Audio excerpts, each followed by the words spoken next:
Okay, thank you, Kelly. Good morning, everyone. I have just a couple of things. We'll be very brief because we know time is very important to everyone.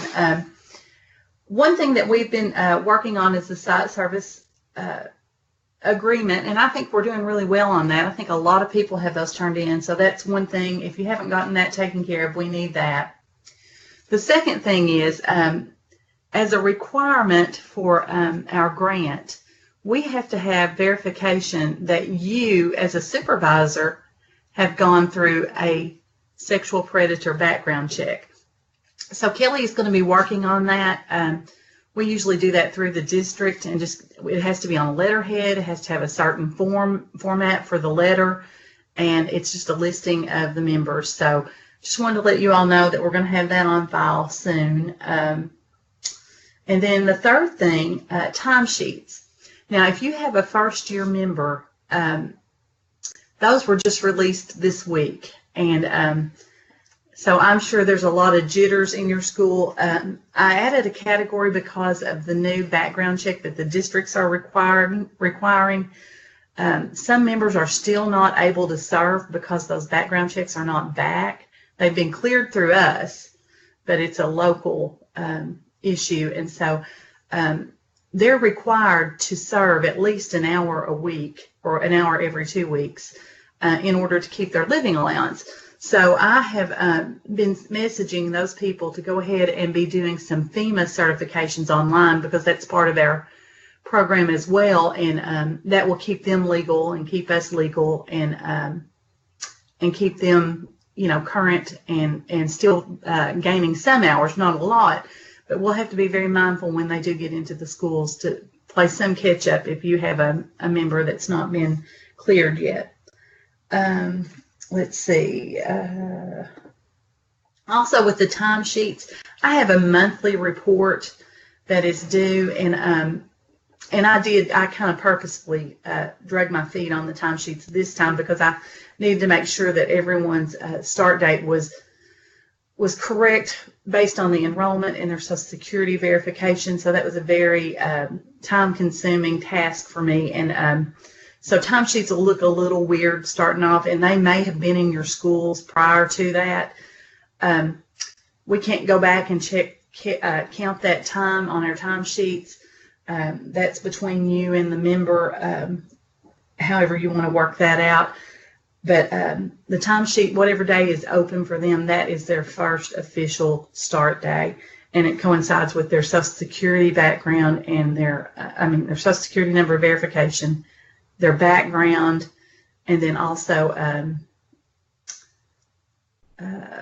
enrollment into the National Trust, which is where their education award is at. Let's see. Also, one other thing is the sign in, sign out log. I know some people were having some trouble with that. So if you need a different copy, I think we have another one available that might be a little bit easier to use. And also those, I think what I'm going to do is have the members just hang on to the original, and when we meet, we'll just go ahead and let them turn that one in. So I advise them to make a copy and keep a copy for themselves, and then I would like to have the original on that one. And so I recommend keeping it monthly. That way we don't have so many papers. It's not hardly as daunting on my end.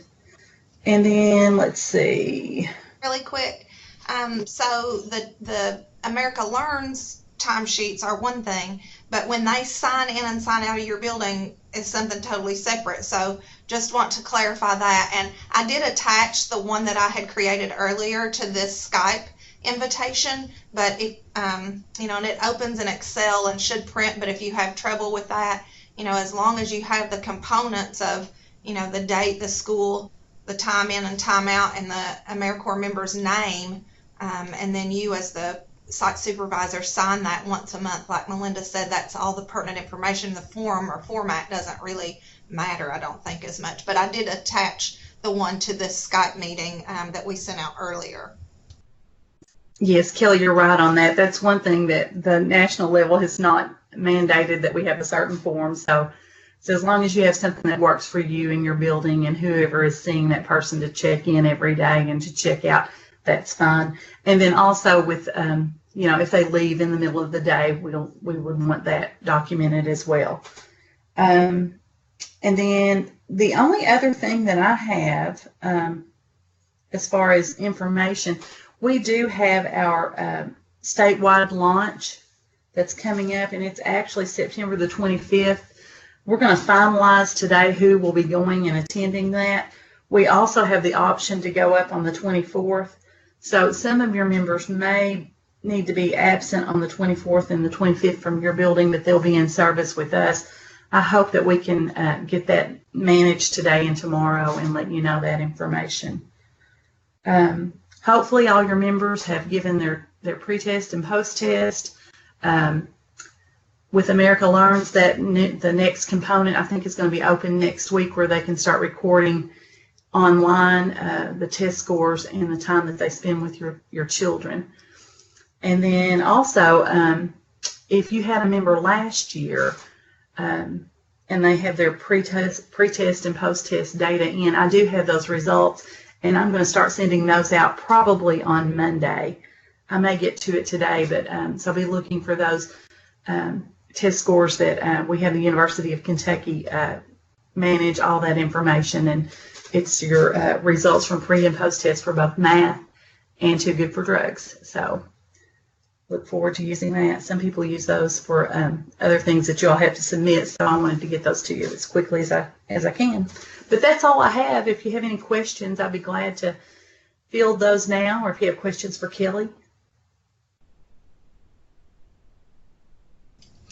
One thing, Melinda, that I want to add, because I probably, when I sent the email the other night to remind folks of who had their site service agreement turned in, or if you have your background check confirmation, I just want to make sure that I didn't cause anybody any confusion on that. I did not realize that there was a particular form, so maybe we can give a sample or whatever we need to do with that. But I know Pike County, I think, do you have all of Pike County's already, Melinda? No, it has to be updated if there's been a Okay, that was last year. Okay, Mm-hmm. So we just need to check with the central office, I suppose, to see if we can get that confirmation Yes. for each of you and get that turned in. That's correct. All right, any other questions? That's all I have. Thank you all for tuning in this morning. All right, and we look forward to school visits to get to meet some of you. I haven't had an opportunity to meet all of you, but hopefully we'll be able to meet like this very quickly once a month and record it and send it out if you're not able to attend. But we appreciate those of you that have attended today. Have a great rest of the day.